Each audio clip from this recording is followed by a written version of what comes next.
Et bonjour Sophie. Dis-moi Sophie, tu viens de vivre la formation hypnose et douleur, en tout cas la formation hypnose pour accompagner des personnes en souffrance. Et dis-moi, comment tu as vécu cette formation? Alors, je viens juste de finir l'hypnose ericksonienne et c'est totalement dans la continuité pour accompagner les personnes, quelle que soit leur problématique. On arrive toujours, quoi qu'il arrive, à une souffrance, à une douleur, qu'elle soit physique, qu'elle soit morale. Euh, et c'est encore plus d'outils pour les aider à avancer sur le cheminement de la guérison. C'est encore plus de questionnement pour nous aussi en tant que soignants sur comment interpréter cette douleur, comment la gérer, comment accompagner tous ces gens-là.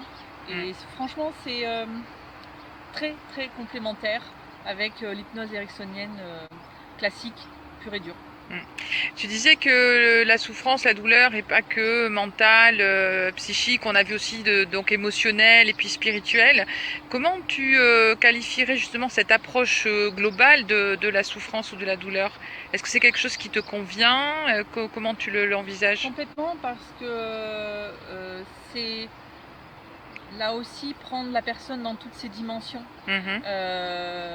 Et même une douleur physique, elle remonte souvent à une douleur bien plus que physique. Ouais. Et puis des gens qui ne sont pas douloureux, qui vont venir nous voir en nous exprimant simplement une problématique, on va remonter là aussi sur une douleur émotionnelle, psychique ou autre. Et c'est prendre la personne dans toute sa globalité. Et c'est là que c'est intéressant. Tu disais en fait comment tu vas réinvestir là ce que tu viens d'apprendre, comment tu imagines, tu penses que tu vas pouvoir le réinvestir de suite ou pas? Oui. Complètement, et puis allier les deux, c'est-à-dire que l'hypnose ericksonienne est indispensable, mais tous les outils que j'ai eus là sur ces 4 jours sont fondamentaux aussi. Et je dirais que l'un ne va pas sans l'autre. Aujourd'hui, une technique ericksonienne va s'accompagner forcément d'une technique sur la douleur. Sur la douleur, de manière paradoxalement spécifique et en même temps holistique, globale, complémentaire. Ouais. D'accord.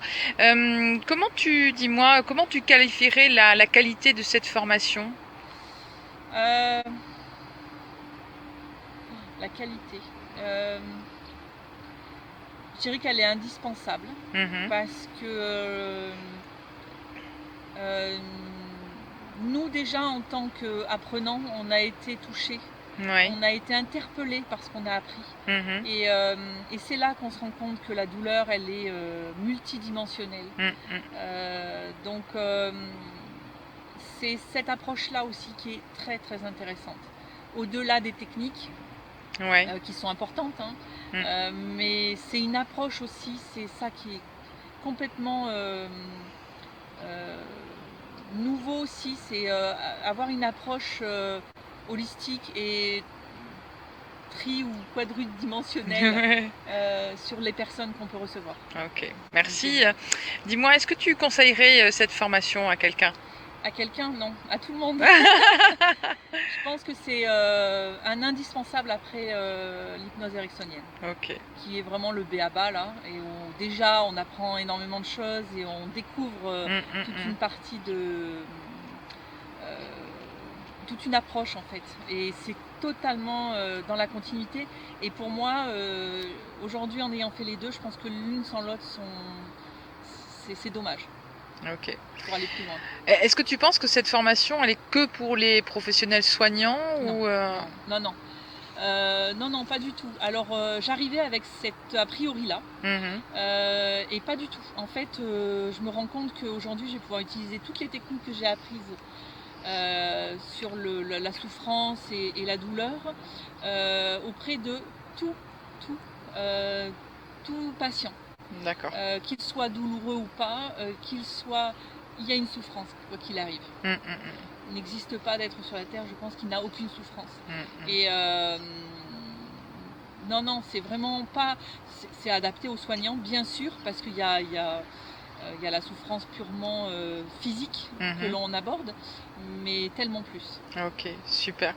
Petite dernière question, comment tu as perçu l'approche pédagogique de cette formation Très intéressante et déroutante parce qu'en fait on ne s'attend pas à ça en venant. Parce que du coup j'avais cette vision du soin Mhm. pur et dur, donc du Ouais. soignant Ouais. tel qu'on pourrait le connaître à l'hôpital ou autre. Et en fait c'est déroutant parce qu'on s'aperçoit que ça va bien au-delà.